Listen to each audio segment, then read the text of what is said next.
वज़ीर आला पंजाब मरियम नवाज कहती हैं कि जलाओ घेराव करने का कहने वाला आपका हमदर्द नहीं है। जिसके अपने बच्चे बाहर हैं वो दूसरों के बच्चों को कहता है जलाओ घेराव करो, कुछ भी हो जाए मुल्क के खिलाफ नहीं जाना।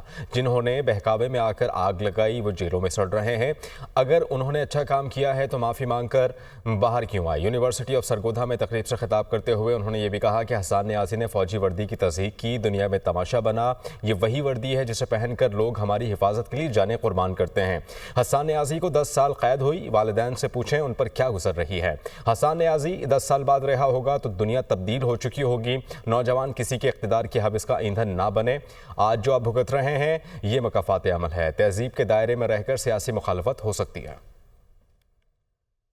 जो आपको ये कहता है अपने मुल्क को जला दो, अपने मुल्क की बिल्डिंग्स इमारतें जला दो, एक सूबे को कहता है दूसरे सूबे पे हमला कर दो, वो आपका सगा नहीं है, वो आपका हमदर्द नहीं है। मैं अपने बच्चे तो बाहर बिठा दूं और कहूं कि ये तुम लोग बाहर ना निकलना, तुम्हें कहीं खुदा न खास्ता चोट ना लग जाए। तो दूसरों के बच्चों को मैं सड़क पे खड़ा कर दूं और कहूं कि गोलियां चलाओ, पेट्रोल बॉम्ब चलाओ और घेराव कर दो, जलाओ कर दो।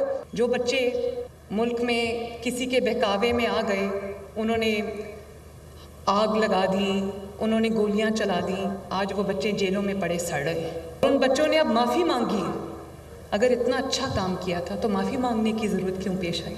हसन नियाज़ी ने फ़ौजी वर्दी को एक डंडे पे टांग के उसकी इतनी तज़हीक की। ये वही लोग हैं जो वो ये वर्दी पहनते हैं और हमारी सरहदों पर हमारे मुल्क को बचाने के लिए, आपको बचाने के लिए जानें भी कुर्बान करते हैं। हसन नियाज़ी, उसको 10 साल कैद हो गई है, उसका फ्यूचर तबाह हो गया है। माँ बाप के दिल पे क्या गुजरती होगी। आप उनको अपनी वजह से किसी की जो एक उसकी लालच है इक़्तिदार की, उसकी वजह से उसका ईंधन नहीं बनना आपने। ये मकाफ़ात अमल ही है जो आप भुगत रहे हैं आज। तहज़ीब के दायरे में रह के भी सियासी मुखालफत हो सकती है।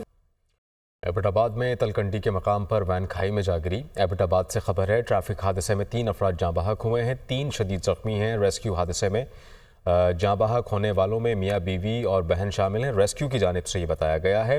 ट्रैफिक हादसे में 3 अफराद जाँ बहक हुए हैं, 3 शदीद ज़ख्मी हुए हैं। रेस्क्यू की जानिब से बताया जा रहा है कि हादसे में जाँ बहक होने वालों में मियाँ बीवी और बहन भी शामिल हैं। आपको अपडेट करते चलें एबटाबाद से, जहाँ पर तलकंडी के मकाम पर वैन खाई में जा गिरी। बात करने के लिए शौकत सालार एबटाबाद से हमें ज्वाइन कर रहे हैं। शौकत, अपडेट कीजिएगा इस हादसे से मुताल्लिक। जी बिल्कुल, थाना नवां शहर की हदूद कोपमंग तलकंडी के मुकाम पर एक ही खानदान के 6 अफराद जो हैं वो हादसे का शिकार हो चुके हैं। ये एक सुजुकी वैन थी जिसमें ये सारे अफराद बैठे हुए थे। फिसलन के बायस जो है वो गहरी खाई में जा गिरी, जिसमें 3 अफराद जो हैं वो मौके पर जहां बाग हो गए और 3 को शदीद जख्मी हालत में रेस्क्यू 1122 ने जो है वो इंतहाई दुश्वार गुजार रास्ता होने के बावजूद उनको जो है वो रेस्क्यू किया और उनको यू मेडिकल कॉम्प्लेक्स और DHQ अस्पताल मुंतकिल किया गया। उसके बाद ताहाल जो है वो पोजीशन, जो जख्मी हैं वो उनकी भी हालत बहुत ज़्यादा तशवीशनाक है। ये एक ही खानदान के 6 अफराद थे जो कि कोपमंग से जो है एबटाबाद की तरफ आ रहे थे। जो रास्ते में तलकंडी का मोड़ है वहां से जो है वो गाड़ी फिसलन के बायस जो है वो गहरी खाई में जा गिरी, जिसके बायस ये इंतहाई खौफनाक हादसा पेश आया। जी बहुत शुक्रिया शौकत सालार। आगे बढ़ेंगे। वज़ीर आज़म के सियासी मुशीर राना सनाउल्लाह कहते हैं कि बानी पाकिस्तान तहरीक इंसाफ को जेल मैनुअल के मुताबिक तमाम सहूलतें मैसर हैं। बानी PTI को जेल में सहूलतों की अदम दस्तयाबी का झूठा प्रोपेगंडा किया गया। तासुर ये दिया जा रहा है कि जेल में बानी PTI से जुल्म हो रहा है। इस्लामाबाद में प्रेस कॉन्फ्रेंस करते हुए उन्होंने मजीद ये भी कहा कि अलीमा खान ने बानी के जेल में रहने के सियासी फ़वाइद की बात की। अलीमा खान की अली अमीन गंडापुर और शेर अफजल मरवत से मुताल्लिक़ गुफ्तगू तवज्जो तलब है। बानी PTI से मुंसलिक लोग किसी भी हद तक जा सकते हैं। इस जमात के लोग आपस में भी लड़ रहे हैं और इदारों से भी लड़ रहे हैं। PTI हमेशा सोशल मीडिया पर मुल्क मुखालिफ मुहिम चलाती है। PTI सोशल मीडिया ने इनका अपना भट्टा बिठा दिया। हमने कहा कि अपने तहरीरी मुतालबात पेश करें, सरदार या सादिक के वापस आने के बाद मुज़ाकरात हो जाएंगे। बानी PTI की रिहाई के लिए कोई दबाव नहीं, रिहाई का प्रेशर ज़बानी कलामी बयानात का ही है। बानी PTI इमरान खान साहब के जो लोग उनसे मुंसलिक हैं और उनके जो रवैये हैं, ऐसे लोगों से कुछ भी जो है वो आप तवक्को जो है वो कर सकते हैं और वो किसी हद तक भी जो है वो जा सकते हैं। उन्हें जो सहूलतें हासिल हैं ان میں کسی قسم کا خلل ہو، اکارڈنس ود لا جو سہولت انہیں وہاں پہ حاصل ہونی چاہیے وہ انہیں حاصل نہیں ہے۔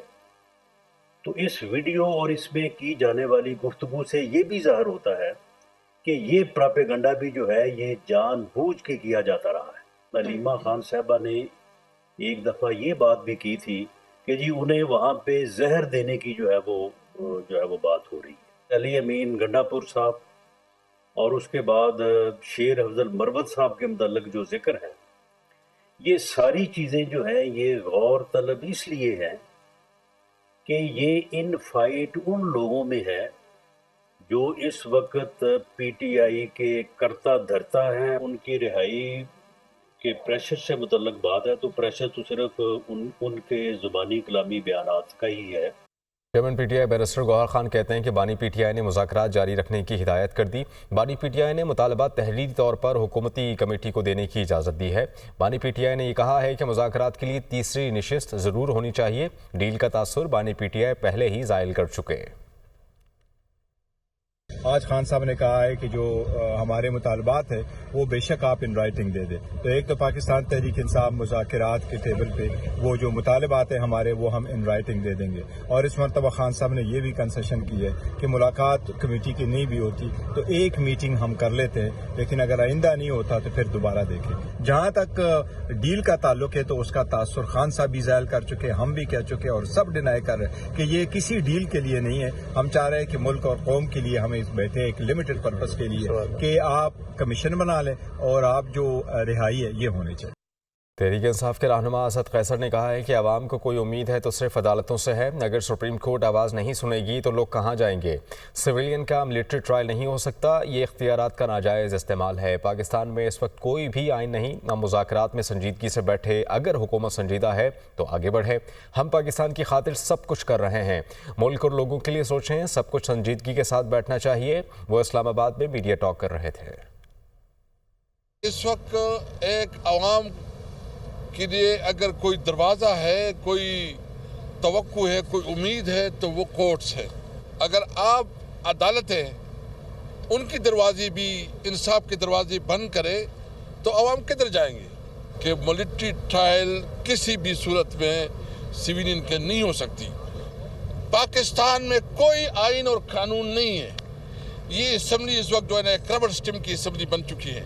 پاکستان کے خاطر مذاکرات کو کامیاب کرنا چاہتے ہیں، سنسیریٹی سے بیٹھے ہیں، اور ہم سمجھتے ہیں کہ جب آپ اپنے ملک کے لیے سوچیں گے، اپنے لوگوں کے لیے سوچیں گے تو پھر جو ہے نا سب کو ایک سنجیدگی کے ساتھ اور سنسیریٹی کے ساتھ بیٹھنا چاہیے۔ شیر افضل مروت کا پروگرام دنیا مہر بخاری کے ساتھ میں گفتگو کرتے ہوئے کہنا تھا کہ اڈیالہ جیل کے سپرنٹینڈنٹ نے بانی پی ٹی آئی کے ساتھ ناروا رویہ اپنایا ہوا ہے۔ جیل سپرنٹینڈنٹ کے خلاف توہین عدالت کی درخواست کروں گا۔ مذاکرات میں مینڈیٹ واپس کرنے کا مطالبہ نہیں رکھا، نہ ہی حکومت دے سکتی ہے۔ بانی پی ٹی آئی نے کہا کہ مجھے آفر ہوئی ہے، بیرسٹر گوہر جینٹل مین ہے، بانی پی ٹی آئی لچک دکھا رہے ہیں۔ ہے یہ خان صاحب کے ساتھ جو ہے کچھ زیادہ ہی ناروا رویہ انہوں نے اپنائے ہوئے، اور میں ان کے خلاف آپ کو بھی نہیں ملنے دے رہا نا سپرنٹینڈنٹ؟ میں اب ان کے خلاف توہین عدالت کی پٹیشن دائر کر رہا ہوں، کیونکہ اس نے نہ یہ اسٹیشنری جانے دیتا ہے، ہائی کورٹ کا حکم ہے، نہ یہ مانیٹرنگ سے باز آتا ہے۔ یعنی جب بھی ہم خان صاحب سے ملتے ہیں تو ان کے چوبدار ہمارے سروں پہ کھڑے ہوتے ہیں۔ عمران خان کی آپ لوگوں کو یہ ہدایت آئی کہ اب اداروں کو نشانہ نہیں بنانا؟ ایسی کوئی آپ ہدایات آئیں گی؟ تو آج شام سے میں سن رہا ہوں کہ اداروں کے خلاف بیانات نہیں کسی دینے؟ نے خبر بریک کی ہے، خان کی ہدایت نہیں ہے، نہیں ہے، اسی لیے تو میں آپ نے جو ابھی حوالہ دیا نا کہ ادھر خان کی ہدایت آئی، ایسی ہدایات نہیں آئی، آپ اس کی تردید کر رہے ہیں؟ ہاں، میں اس کی تردید کر رہا ہوں کہ ایسی کوئی ہدایت پارٹی کو نہیں آئی ہے۔